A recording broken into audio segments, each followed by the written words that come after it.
ప్రభువైన యేసుక్రీస్తు నామంలో మీ అందరికీ శుభాలు వందనాలు తెలియజేస్తూ ఉంటున్నాను. ఈ ఉదయకాల సమయంలో మనందరం ప్రార్థన పూర్వకంగా ప్రభు సన్నిధిలో ముందుకెళ్దాం. ప్రభు మనల్ని దీవించి ఆశీర్వదించి బలపరిచి నడిపించుగాక. మరి ప్రార్థన చేస్తూ ముందుకెళ్దాం.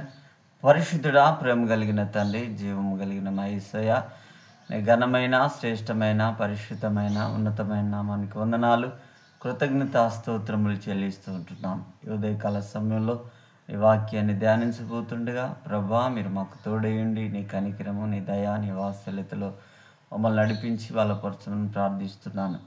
సర్వశక్తిమంతుడా, సజీవుడు అయిన యేసయ్య, నిన్న నేడు నిరంతరము మారని మార్పు లేనటువంటి ప్రభా, నీ దయగలిగినటువంటి ప్రేమ నాయనా, నీ యొక్క వాత్సల్యతలో మమ్మల్ని నడిపించమని ప్రార్థిస్తుంటున్నాను.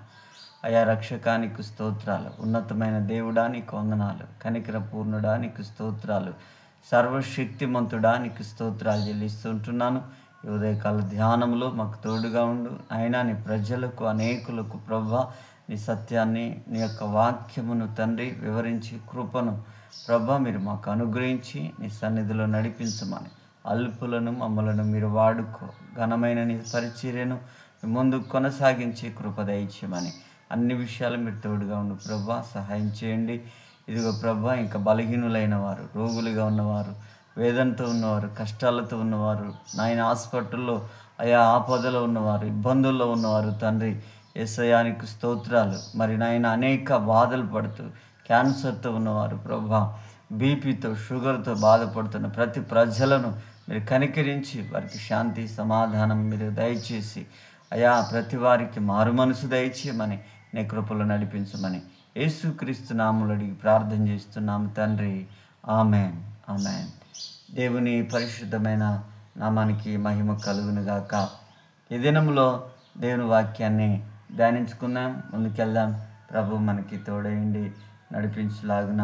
ప్రభు మనకి ఆదరణకర్త, ప్రేమ కలిగిన దేవుడు, ఆయన సర్వశక్తిమంతుడు, ఆయన సజీవుడు, ఆయన ఎల్లప్పుడూ మనతో ఉండటానికి, ఆయన ఎల్లప్పుడూ మనతో సావాసం చేయడానికి ఆయన సమర్థుడు. హల్లెలూయా. ప్రజలారా, ప్రేమైన దేవుని బిడ్డలారా, మనం చాలా విషయాలు అనుకోవచ్చు. మనతో మనుషులే సావాసం చేస్తారు, మనుషులే మనతో ఉంటారు, మనుషులే మన పక్షాన ఆ మేలులు జరిగిస్తారు, మన పక్షాన ఉండి మాట్లాడతారు అనుకుంటాం. కానీ దేవుడు చేసే అద్భుతాలు చాలా గొప్పవి. దేవుడు మన పక్షాన ఉంటాడు, దేవుడు మన పక్షాన పోరాడతాడు, మన పక్షాన పోరాడే దేవుడు కూడా, మన పక్షాన నిలబడే దేవుడు కూడా, మన పక్షాన ఆయన ఎల్లప్పుడూ తన వాదన చేత నడిపించగలిగిన దేవుడు. హల్లెలూయా, హల్లెలూయా. దేవుడు అంత శక్తిమంతుడండి, అంత బలవంతుడండి. ఎందుకంటే ఇక్కడ కొంతమంది వ్యక్తులను మనం చూస్తాం. ఇక్కడ ఎవరి పక్షాన వాదన చేస్తూ ఉన్నాడు? ఇక్కడ మనం చూస్తాం, యోబు అనేటువంటి ఒక మనుషుని చూస్తాం.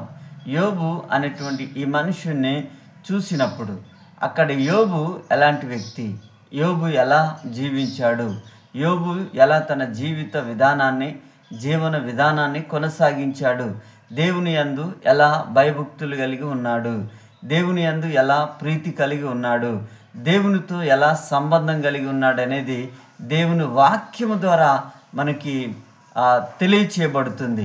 మొట్టమొదటిగా మనము ఆ యోబు గ్రంథంలోనికి వెళితే ఆ ఊజు దేశం యందు, మరి ఆ ప్రాంతం యందు ఆ ప్రజలకి ఒక గొప్ప ఉన్నతమైనటువంటి వ్యక్తిగా మనం చూస్తూ ఉన్నాం యోబును. మనం యోబు గురించి చాలా విషయాలు తెలుసుకోవాల్సిన అవసరం ఉన్నది. యోబు మరి దేవుని యందు భయభక్తులు కలిగి ఉన్నవాడు, యోబు దేవునితో నడిచినవాడు, యోబు దేవుడంటే చాలా ప్రీతి కలిగి, దేవుడంటే ఎంతో భయము కలిగి నెమ్మదితో మరి దేవుని సన్నిధిలో ఉండటానికి ఇష్టపడినటువంటి వ్యక్తిగా మనం చూస్తున్నాం. దేవుని బిడ్డలారా, మనం గమనించాలి. ఒకసారి దేవుని వాక్యాన్ని ధ్యానించుదాం, దేవుని సన్నిధిలో ముందుకెళ్దాం.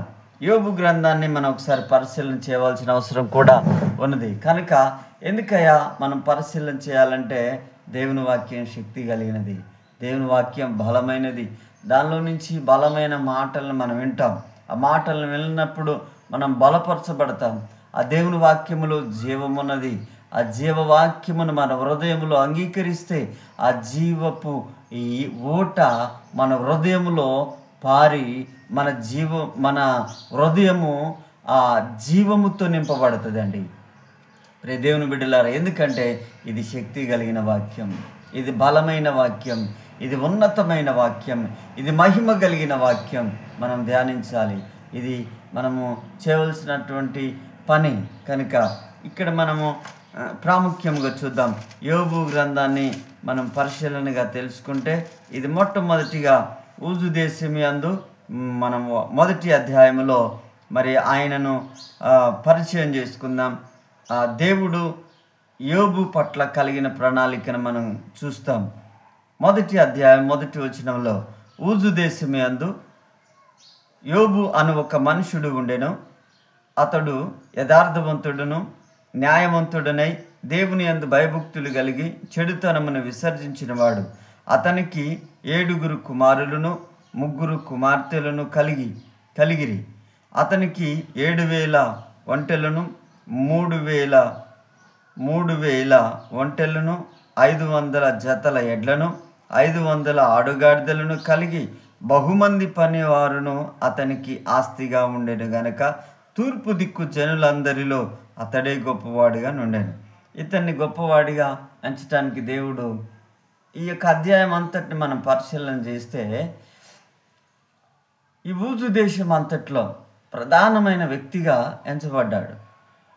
దేవుని దృష్టిలో ఎన్నిక చేయబడ్డాడు.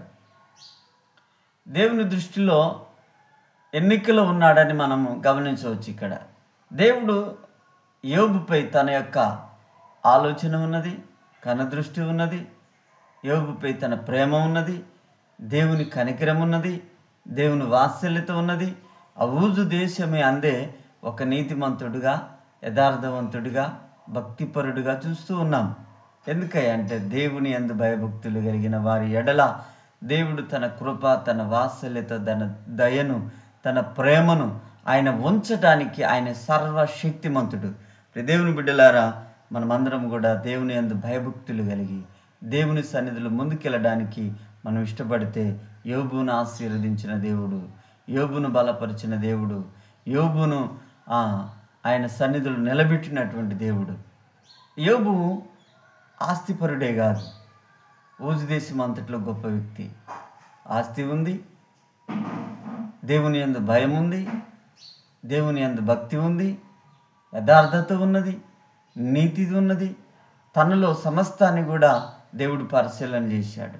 ఈనాడు మనల్ని కూడా పరిశీలన చేసే దేవుడు మన నీతిని పరిశీలన చేస్తాడు, మన భక్తిని పరిశీలన చేస్తాడు, మన నడవడికను పరిశీలన చేస్తాడు, మన ప్రవర్తనను పరిశీలన చేస్తాడు. ప్రతిదీ పరిశీలన చేసే దేవుడు. కనుక మనము బహుజాగ్రత్త కలిగి దేవుని సన్నిధిలో పరిశీలన చేసే దేవుని వైపు భయభక్తులు కలిగి ముందుకు వెళ్తే దేవుడు మనల్ని ఆశీర్వదిస్తాడు.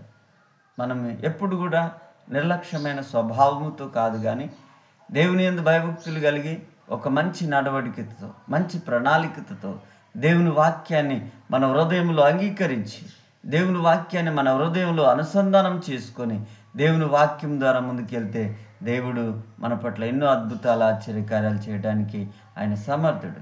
దేవుని బిడ్డలారా, మనమందరం యోబుని ఎలా పరిశీలన చేశాడో దేవుడు మనల్ని పరిశీలన చేయగలడు, మనల్ని పరిశీలన చేసి నడిపించగలడు. యోబును పైకి లేవనెత్తడానికి ఆయన సమర్థుడు. మనం కూడా ఆయన సన్నిధిలో మనం పైకి ఎత్తబడాలి, ఆశీర్వదించబడాలి. ఆనాడు యోబును అనేక మందికి ఆశీర్వాదకరంగా దేవుడు ఉంచాడు. ఎందుకంటే దేవుని యందు భయభక్తులు కలిగిన ఉన్న వ్యక్తిగా మనం చూస్తూ ఉంటాం. కనుక దేవుని బిడ్డలారా, ఇక్కడ మనము 5-6 వచనాల్లో చూస్తే మనము వారి విందు దినమున పూర్తి కాక యోబు తన కుమారుల పాపము తమ హృదయములో దేవుణ్ణి దూషించిరేమో అని వారిని పిలువనంపించి వారిని పవిత్రపరిచి అరుణోదయమున లేచి వారిలో ఒక్కొక్కరి నిమిత్తమై దహన బలి అర్పించుచూ వచ్చెను. యోబు నిత్యము అలాగూ చేయించు ఉండెను. చూడండి, ఎంత భయము కలిగి దేవుని సన్నిధిలో తన పిల్లల విషయంలో కూడా శ్రద్ధ కలిగి మరి యోబు నడుస్తున్న విషయాన్ని మనం చూస్తున్నాం. అంటే యోబు తన పిల్లల పట్ల కూడా శ్రద్ధ కలిగి ఉన్నాడు. తన పిల్లల విషయంలో ఎలాంటి దోషక్రియలలో, పాపపు క్రియలలో పాలు పొంది ఉన్నారేమో, దేవుని ఎప్పుడన్నా దూషించి ఉన్నారేమో, దేవుని విసర్జించి ఉన్నారేమో అనేటువంటి భయముతో, వణుకుతో, ఒక వినయ మనసుతోటి దేవుని సన్నిధిలో అనినిత్యం బలులను అర్పిస్తూ ప్రార్థన చేస్తూ దేవుని సన్నిధిలో ముందుకు వెళ్తున్న వ్యక్తికి మనం చూస్తున్నాం. మన జీవితాల్లో కూడా అనునిత్యం ప్రార్థన కావాలి. అనునిత్యం మన పిల్లల విషయంలో ప్రార్థన కావాలి. మన పిల్లలు వెళ్తున్న ప్రయాణం ఏమిటైతే ఉన్నదో ఆ ప్రయాణం అంతటిని కూడా మనం ముందుకి తీసుకెళ్లాలని దేవుడు కోరుకుంటూ ఉన్నాడు. మన పిల్లల విషయంలో దేవుని యందు ఎలా పెంచాలి, ఎలా దేవుని యందు భయభక్తులు కలిగి ఉండాలి అన్నదే దేవుని యొక్క ఆలోచన, దేవుని ఉద్దేశం. మనం నశించిపోవట దేవుడికి ఇష్టం లేదు. ఆయన సర్వశక్తిమంతుడు. ఎందుకంటే నశించిన వారిని వెదికి రక్షించడానికి వచ్చిన దేవుడే ఆ యేసుక్రీస్తు. నశించిన వారిని వెదికి రక్షించడానికి వచ్చిన దేవుడే ఆ పరిశుద్ధుడు. మన కొరకు మృత్యుంజయుడిగా ఆయన మృతమును జయించి సమాధిని గెలిచి ఆరోహణమైనటువంటి గొప్ప దేవుడు. దేవుని బిడ్డలారా, మనందరం కూడా గమనించి పరిశుద్ధుడైన దేవుని సన్నిధిలో ముందుకెళ్దాం. దేవుడి మాటలను దీవించి ఆశీర్వదించునుగాక. Amen, amen. God bless you. మీ అందరికీ ప్రత్యేకమైన వందనాలు. ఈ యూట్యూబ్ను వీక్షిస్తున్నటువంటి ప్రతి ఒక్కరికి కూడా ప్రత్యేకమైన వందనాలు. సబ్స్క్రైబ్ చేయండి, లైక్ చేయండి, షేర్ చేయండి. ప్రభు సన్నిధిలో ముందుకెళ్దాం. దేవుడు మనలందరినీ దీవించి ఆశీర్వదించునుగాక. Amen, amen.